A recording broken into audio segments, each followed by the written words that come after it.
దేవుని ఘనమైన నామానికి స్తోత్రాలు. దేవుని పిల్లలైన మీ అందరికీ యేసుక్రీస్తు నామంలో శుభాలు తెలియజేస్తూ ఉన్నాను. ఈరోజు దేవుని వాక్య ధ్యానము కొరకై మార్కు సువార్త 5వ అధ్యాయము 10వ వచనము, 17వ వచనము, 18వ వచనం, ఈ 3 వచనాలను చదువుకుందాం. మార్కు సువార్త 5వ అధ్యాయం 10వ వచనం. తమ్మును ఆ దేశములో నుండి తోలివేయవద్దని ఆయనను మిగుల బతిమాలు కొనెను. 17వ వచనం. తమ ప్రాంతములు విడిచిపోమని వారు ఆయనను బతిమాలు కొనసాగిరి. 18వ వచనం. ఆయన దోణి ఎక్కినప్పుడు దెయ్యములు పట్టినవాడు ఆయన యొద్ద తన్నుండనిమ్మని ఆయనను బతిమాలు కొనెను. కానీ ఇక్కడ 3 సందర్భాల్లో బతిమాలు కొనెను అన్న మాటను విన్నాం. ఎవరెవరు బ్రతిమాలు కొన్నారు? ఇక్కడ చదవబడిన 3 విషయాలు కూడా బ్రతిమాలు కొనెను అన్న పదానికి అర్థం ఒకటే. కానీ ఇక్కడ ఎవరెవరు బ్రతిమాలారు, ఏ సందర్భాల్లో బ్రతిమాలారు అన్న విషయాలు మనం ఆలోచన చేయవలసిన అవసరం ఉంది. మొదటిది, ఒక వ్యక్తిలో ఉన్నటువంటి అపవిత్రాత్మలు, దెయ్యాలు యేసు ప్రభువారిని బతిమాలుకుంటూ ఉన్నాయి. ఎందుకు? ఒక వ్యక్తిలోనికి జొరబడి కొంతకాలముగా ఆ వ్యక్తిలో నివాసం చేస్తూ ఆ వ్యక్తిని సమాజంలో నుండి సమాధుల్లోనికి ఈడ్చుకొని వచ్చి ఆ వ్యక్తిని ఏలుతున్నటువంటి ఒక దెయ్యపు మూక, అపవిత్రాత్మల మూక ప్రభువారితో అంటున్న మాటలు ఏమిటంటే, మమ్మును ఈ దేశములో నుండి తోలివేయవద్దు, మమ్మును ఈ దేశంలో నుండి తోలివేయవద్దని ప్రభువుని బతిమాలుకుంటూ ఉన్నాయి. దెయ్యాలు ఎక్కడైనా ఎప్పుడైనా ఎవరికైనా మంచి చేసిన దాఖలాలు ఏమీ లేవు. దెయ్యాలు ఒక మనిషికి అనారోగ్యాన్ని కలిగిస్తాయి, ఒక మనిషికి భయాన్ని కలిగిస్తాయి, ఒక మనిషిని పీడిస్తాయి అపవిత్రాత్మలు. ఈ అపవిత్రాత్మలు ఒక వ్యక్తి యొక్క జీవితంలోనికి జొరబడి ఆ వ్యక్తిని ఇంటిలో నుండి సమాధి దాకా తీసుకొని వచ్చి సమాధులలోనే ఆ వ్యక్తి నివసించేలాగున అతన్ని ఎంతగానో పీడిస్తున్నటువంటి ఈ అపవిత్రాత్మలు ప్రభుతో అంటున్న మాట ఏమిటంటే, మేము మాత్రం కీడు చేసేవారమే, మేము మాత్రం భయపెట్టేవారమే, అనారోగ్యాలు కలిగించేవారమే, కానీ మాకు మాత్రం కీడు చేయొద్దు అంటూ ఉన్నాయి. అంటే ఈ తరహా మనుషులు సమాజంలో లేకపోలేదు. ఇతరులను బాధ పెట్టేవారు ఉన్నారు సమాజంలో, ఇతరులకు కీడు చేసేవాళ్ళు ఉన్నారు, ఇతరులను మోసం చేసేవాళ్ళు ఉన్నారు. మరలా వాళ్ళు దేవుణ్ణి కోరుకునేది ఏమిటంటే, మాకు మాత్రం అన్యాయం చేయొద్దు దేవుడా అని కోరుకుంటూ ఉంటారు. మరి ఇటువంటి వారందరూ ఈ దెయ్యాల కోవకు చెందినవారు. నేను చిన్నప్పుడు నాగార్జున సాగర్లో చదువుకుంటున్న సమయంలో ఆ ఊరిలో హిల్ కాలనీ అనే ఒక ప్రాంతంలో మేము నివాసం చేస్తూ ఉన్నాం. ఒక సినిమా థియేటర్ ఉంది, కృష్ణమహల్ అనే సినిమా థియేటర్. అప్పట్లో కరెంటు పోతే కరెంటు వచ్చేదాకా ఎదురు చూడటమే, జనరేటర్ లేదు ఆ సినిమా టాకీస్కి. మధ్యలో కరెంటు పోతే నేను ఒక క్రైస్తవ కుటుంబంలో పుట్టినవానిగా ఉండి సినిమా చూస్తూ కరెంటు పోతే ప్రభువా త్వరగా కరెంటు రావాలని కోరుకునేవాడిని సినిమా చూస్తున్న సమయంలో. అంటే నేను ఒక క్రైస్తవునిగా ఉండి సినిమా చూస్తున్నటువంటి ఆ హేయమైన పని చేస్తూ మరలా పైపెచ్చు భగవంతుని కరెంటు రావాలని కోరుకుంటూ ఉన్నాను. జాగ్రత్తగా గమనించండి. ఈనాడు సమాజంలో ఇతరులకు కీడు చేసే వాళ్ళు ఉన్నారు, ఇతరులను బాధ పెట్టే వాళ్ళు ఉన్నారు, ఇతరులను మోసం చేసే వాళ్ళు ఉన్నారు, ఇతరులకు అన్యాయం చేసే వాళ్ళు ఉన్నారు. మరలా పైపెచ్చు వారి దేవుణ్ణి ఏమని కోరుకుంటారంటే, మాకు మాత్రం అన్యాయము చేయొద్దు. ఇక్కడ అపవిత్రాత్మలు కూడా అదే విధంగా కనబడుతూ ఉన్నవి. ఒక వ్యక్తిని బాధిస్తూ ఉన్నవి, ఒక వ్యక్తిని సమాజము నుండి సమాధుల దాకా తీసుకుని వచ్చాయి, ఒక వ్యక్తిని ఇంటిలో నుండి ఈడ్చుకొని వచ్చి అతని కాళ్ళకు చేతులకు సంఖ్యలు పడేలా అపవిత్రాత్మల మూక చేసింది. మరలా పైపెచ్చు యేసుప్రభు వారు ఆ ప్రాంతానికి వస్తే అంటూ ఉన్నాయి ప్రభువుని, అయ్యా మమ్మును ఈ దేశంలో నుండి వెళ్ళగొట్టొద్దు. దేవుడు ఊరుకుంటాడా? దేవుడు ఊరుకోడు కదా. దేవుడు మనిషిని ప్రేమించాడు. అందుకే యోహాను సువార్తలో ఉంది, దేవుడు లోకమును ఎంతో ప్రేమించెను కాగా ఆయన తన అద్వితీయ కుమారునిగా పుట్టిన వాని యందు విశ్వాసముంచు ప్రతివాడు నశింపక నిత్య జీవము పొందినట్లు ఆయనను అనుగ్రహించెను. దేవుడు లోకాన్ని ప్రేమిస్తూ ఉన్నాడు, ఒక వ్యక్తిని ప్రేమిస్తూ ఉన్నాడు. ప్రేమించడానికి ఈ లోకానికి వచ్చాడు. ఒక వ్యక్తి నశించడం ఆయనకి ఇష్టం లేదు, ఒక వ్యక్తి బాధపడడం ఆయనకి ఇష్టం లేదు, ఒక వ్యక్తి పాతాళానికి వెళ్ళడం ఆయనకి ఇష్టం లేదు. అందుకే ఆ వ్యక్తి దగ్గరకు వచ్చాడు ప్రభువు. ఆ వ్యక్తిలో ఉన్నటువంటి అపవిత్రాత్మలు ఈ మాట అడగడానికంటే ముందు మరొక మాటను కూడా ఆ అపవిత్రాత్మలు పలికినట్లుగా మనం చూస్తాం. ఏమిటంటే 7వ వచనంలో ఉంటుంది, యేసు సర్వోన్నతుడైన దేవుని కుమారుడా నాతో నీకేమి. ఓ యేసు, దేవుని కుమారుడవు, దేవుడవే, మాతో కాదు కదా నీకు పని, మనుషులతో కదా. ఆ మనుషుల కోసం నువ్వు వస్తే, ఆ మనుషులు నిన్ను కాదని మమ్ములను ఆహ్వానిస్తే మేము వారిలోనికి జొరబడ్డాము. అయినా నీవు వారిలో నుండి మమ్ములను వెళ్ళగొట్టడానికి మరలా మనిషి దగ్గరకు వచ్చావు. చూడు ఎంత ప్రేమ నీకు మనుషులంటే. అందుకే దేవుడు లోకమును ఎంతో ప్రేమించెను. దేవుడు మనుషులను ప్రేమిస్తూ ఉన్నాడు. మనిషిని రక్షించడానికి ఈ లోకానికి వచ్చాడు. నశించిన దానిని వెతికి రక్షించడానికి మనుష్య కుమారుడు ఈ లోకానికి వచ్చాడు. పాపములో మ్రగ్గుచున్న మనిషిని, నాశన కూపానికి దగ్గర అవుతున్నటువంటి మనిషిని, దేవునికి దూరంగా జీవిస్తున్నటువంటి మనిషిని, దేవుని ఆశీర్వాదాలను కోల్పోతున్నటువంటి మనిషిని రక్షించడానికి, వెతికి రక్షించడానికి ఆయన ఈ లోకానికి వచ్చాడు. ఇక్కడ అపవిత్రాత్మలు లాంటి కోవకు చెందిన మనుషులు ఉన్నారు అని నేను మీకు జ్ఞాపకం చేస్తున్నాను అంతే. కేవలం అంటే వారు ఇతరులకు కీడు చేస్తారు, కానీ మాకు మాత్రము కీడు జరగకూడదని భగవంతుని కోరుకునేవారు సమాజంలో ఉన్నారు. కానీ దేవుడు ఎవరికి కీడు చేసేవాడు కాదు.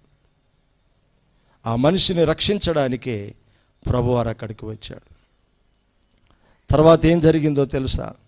ప్రభువారు అతనిలో ఉన్న అపవిత్రాత్మలను గద్దించినప్పుడు అవన్నీ కూడా ఆయన్ని విడిచి ఆ సముద్రపు దరిన మేస్తున్నటువంటి పందులలో జొరబడి ఆ పందులన్నీ సముద్రంలో పడి ఊపిరి మెసలక చనిపోయినట్లుగా చూస్తాం. ఆ వ్యక్తిని విడుదల చేశాడు. అతనిలో ఉన్న కొన్ని వేల దెయ్యాలు చోటు చేసుకున్నాయి, అవన్నీ కూడా బయటికి వెళ్ళిపోయాయి. అతడు బాగుపడ్డాడు. ఇప్పుడు రెండో విషయానికి వస్తూ ఉన్నాను. మొదటిదేమో అపవిత్రాత్మలు, దెయ్యాలు ఆ వ్యక్తిలో నుండి భగవంతుని బ్రతిమాలుకుంటూ ఉన్నాయి, మమ్ములను ఈ దేశంలో నుండి వెళ్ళగొట్టొద్దని. ఇప్పుడు రెండో విషయానికి వస్తూ ఉన్నాను. ఎవరు రెండవదిగా బ్రతిమలాడుకున్నదంటే ఆ పందుల యజమానులు. ఆ పందులన్నీ ఆ సముద్రంలో పడి చనిపోయినప్పుడు వారికి కలిగిన నష్టాన్ని వాళ్ళు గుర్తించి పరిగెత్తుకొని వచ్చి మా ప్రాంతాలను విడిచి పొమ్మని ఆయనను బ్రతిమాలుకున్నారు. మా దేశాన్ని విడిచిపో, మా ప్రాంతాన్ని విడిచిపో, మాకిక్కడ నష్టాన్ని కలగజేయడానికి వచ్చావా, మమ్మలను బాధ పెట్టడానికి వచ్చావా అని వాళ్ళు బ్రతిమాలుకుంటూ ఉన్నారు, ఇక్కడ నుండి వెళ్ళిపోమని. ఏంటి ప్రభువారు ఏమైనా చెడ్డ పని చేశాడా? ఏమన్నా కాని పని చేశాడా? ఎవరికైనా అన్యాయం చేశాడా?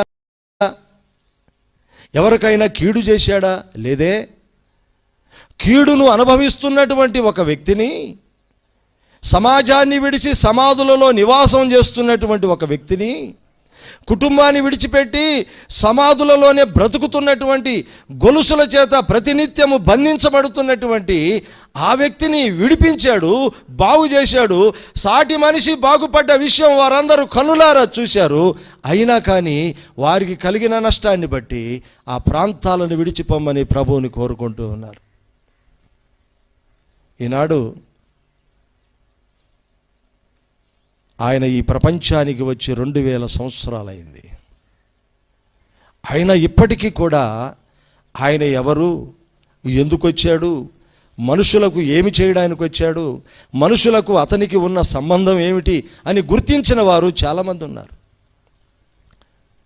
ఆనాడు వారు అన్నారేమో వెళ్ళిపోమని ఇక్కడి నుండి, మేమైతే అనేవారము కాము అనేవాళ్ళు కూడా ఉన్నారు. ఇప్పటి వరకు 2000 సంవత్సరాలైంది ప్రభు ఈ లోకానికి వచ్చి. ఇప్పటి వరకు ఆయనను దేవునిగా గుర్తించకపోతే వారు నీవు ఒకటే. ఆయన వెళ్ళిపోమన్నట్టే అర్థం. ఆయన గుడ్డివారికి కళ్ళు ఇచ్చాడు, కుంటివారికి కాళ్ళు ఇచ్చాడు, ఊచ కాళ్ళు చేతులు కలిగిన వారిని బాగు చేశాడు, కుష్టు రోగము కలిగిన వారిని బాగు చేశాడు, చనిపోయిన వారిని పైకి లేవనెత్తాడు, వాళ్ళను బ్రతికించాడు. ఇన్ని మంచి పనులు చేసినటువంటి ప్రభువుని ఈ సమాజం వద్దంటూ ఉంది. మరి సమాజం దేన్ని కోరుకుంటూ ఉంది? పిలాతు బరబ్బా అనే ఒక గజ దొంగను యేసు ప్రభు వారిని సమాజం ఎదుట నిలవబెట్టాడు. ఎవరు కావాలా, ఎవరిని విడుదల చేయాలి మీకంటే బరబ్బాని విడుదల చేయమన్నారు. ఒక దొంగను కోరుకున్నారు. ప్రభు వారిని సిలువ వేయమని కేకలు వేశారు.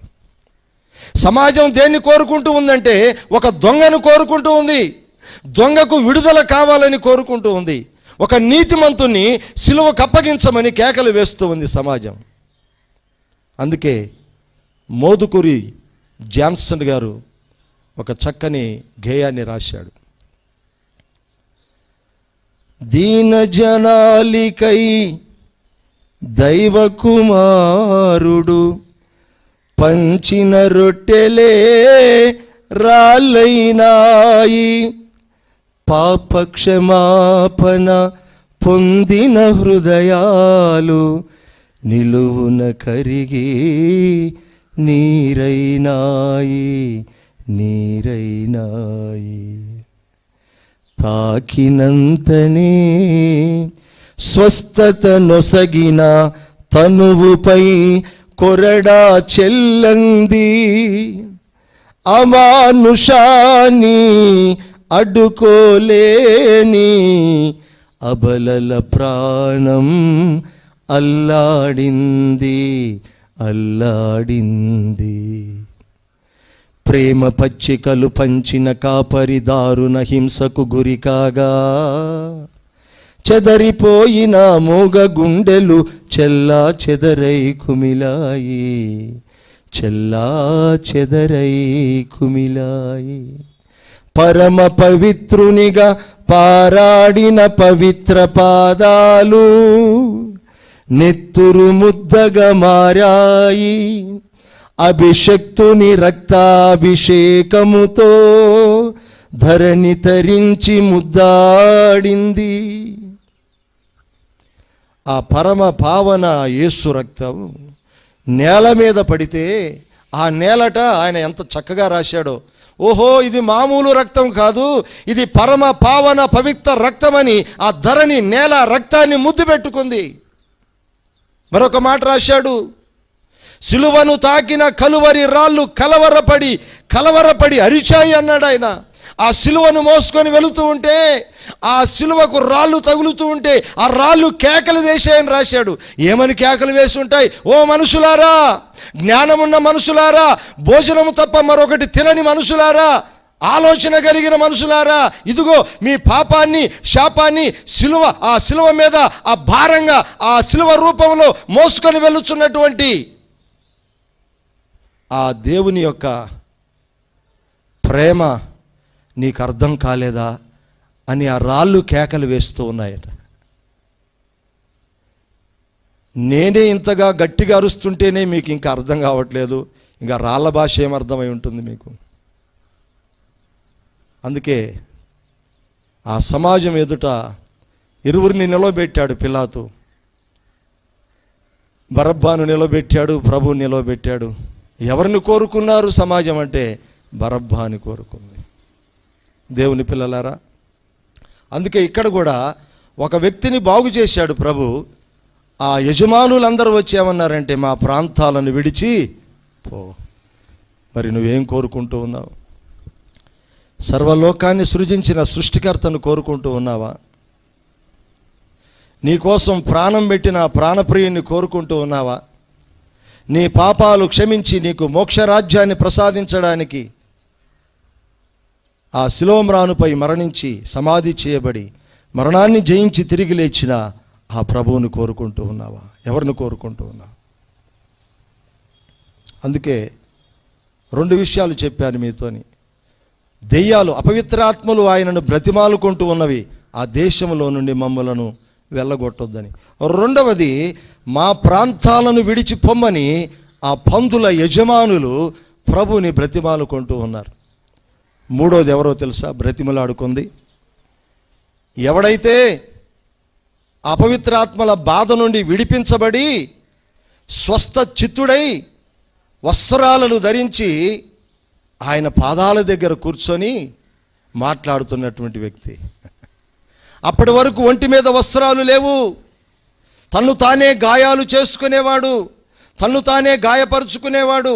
అటువంటి వ్యక్తి ఇప్పుడు ప్రభువారు బాగు చేసిన తర్వాత వస్త్రాలను ధరించి ఆయన పాదాల దగ్గర కూర్చొని అంటా ఉన్నాడు, నిన్ను విడిచి పొమ్మని మాత్రం నన్ను అనవద్దని బ్రతిమాలుకుంటూ ఉన్నాడు. అబ్బా, ఎంత గొప్ప విషయం అండి. అక్కడేమో దెయ్యాలు ఒక మనిషికి కీడు చేస్తూ మాకు మాత్రం కీడు చేయొద్దని బ్రతిమాలుకుంటూ ఉండగా, ఇటుప్రక్క కండ్ల ముందే ఒక వ్యక్తి బాగుపడినప్పటికీ కూడా తమకు వ్యాపార నష్టం వచ్చిందని ప్రభువారిని తమ ప్రాంతాల నుండి వెళ్ళగొట్టడానికి ప్రయత్నం చేస్తున్న విధానంలో బ్రతిమలాడుకుంటూ ఉండగా, మూడవది, నన్ను నీతోనే ఉండని ప్రభువా. అరే, సమాజం ఉంది, కుటుంబం ఉంది, కుటుంబ సభ్యులు ఉన్నారు, వారికంటే నీవే ఎక్కువయ్యా నాకు. నేను మరలా ఈ స్థితికి రాగలిగాను అంటే నీ ప్రేమ నాకు అర్థమైంది, నీ స్పర్శ నాకు అర్థమైంది, నీవు నన్ను తాకిన విధానం నాకు అర్థమైంది. నేను నీతోనే ఉంటాను ప్రభువా అని బ్రతిమలాడుతూ ఉన్నాడు. ఈనాడు దేవుని ప్రేమను తెలుసుకొని ఎన్నో సంవత్సరాలు గతించిపోయాయి మన జీవితంలో. చాలా ఏండ్లు గతించిపోయాయి. ఎన్నో ఏండ్లుగా ప్రభుని ఆరాధిస్తూ ఉన్నాం, ఎన్నో ఏండ్లుగా ప్రభుని స్తుతిస్తూ ఉన్నాం, ప్రార్థన చేస్తూ ఉన్నాం. ఈ స్థితికి రాగలిగావా నీవు? నిన్ను విడిచి నేను ఉండలేను ప్రభు అన్న స్థితికి రాగలిగావా? నీ అవసరాలు తీర్చుకోవడం కోసం ఇంకా ప్రభుని నువ్వు ఆరాధిస్తూ ఉన్నావు, నీ అక్కర్లు తీర్చుకోవడం కోసం ప్రార్థనలు చేస్తూ ఉన్నావు, నీ కొరతలు తీర్చుకోవడం కోసం, ఆరోగ్యాలను కాపాడుకోవడం కోసం మందిరానికి వస్తూ ఉన్నావు. కానీ ప్రభువుతో పెనవేసుకోబడినటువంటి అనుబంధం అనే స్థితికి నువ్వు రాగలిగావా? ఇతడు ఆ ఒక్కసారికే నిన్ను విడిచి నేను ఉండలేను ప్రభు, నిన్ను విడిచి నేను ఉండలేను. నీవు ఆ స్థితికి వచ్చావా? నేను ఒక పాట రాశాను, క్షణమైన వీడలేని బంధం ఏర్పరిచావు అన్న ఒక పాట రాశాను. ఆయన లేకుండా బ్రతకలేనటువంటి స్థితికి మనం రావాలి. ఆయన స్మరణ చేయకుండా ఉండలేనటువంటి స్థితికి మనం రావాలి. ఆయన యొక్క ఊసు ఎత్తకుండా నేను బ్రతకలేనయ్యా అన్న స్థితికి మనం రాగలగాలి. ఎందుకంటే అంతగా ఆయన మనల్ని ప్రేమించాడు. పౌలు అంటాడు, క్రీస్తు ప్రేమ మమ్ములను బలవంతము చేయుచున్నది, ఎట్లనగా ఆయన కోసం ప్రాణం ఇవ్వాలన్నంతగా. అంటే దేవుని ప్రేమను ఎరిగిన పౌలు అంటాడు, ఆయన కోసం నా ప్రాణాన్ని అర్పించాలని నాకు అనిపిస్తూ ఉంది. మరి ఎంతగా ప్రేమించాడు ప్రభు అంటే ఆయన ప్రాణాన్ని మన కోసం అర్పించాడు. మరి ఆయనతో పెనవేసుకున్న అనుబంధంలోనికి వచ్చావా?